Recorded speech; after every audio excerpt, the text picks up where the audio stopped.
অনেক কেঁদেছি, অনেক ভেবেছি, শেষমেশ নিজে নিজেকে বুঝিয়েছি কারো ভালোবাসায় ভরসা হার নয়। এবার নিজের পথে হেঁটে চলা শিখেছি, ভালো থাকার অভিনয় নয়, সত্যিকারের শান্তি খুঁজেছি ভিতরে। ভাঙা বিশ্বাস, মিথ্যা স্বপ্ন সব ছেড়ে এসেছি পিছনে।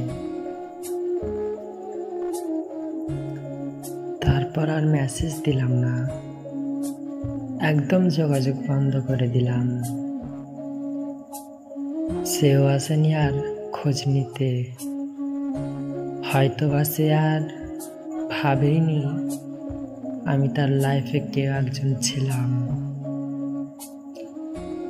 আমার এইটা ভেবে আফসোস লাগে যে আমি এতদিনে তার কেউ হতে পারিনি।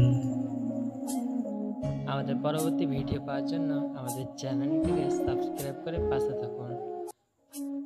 আজকের মতো এ পর্যন্তই। আল্লাহ হাফিজ।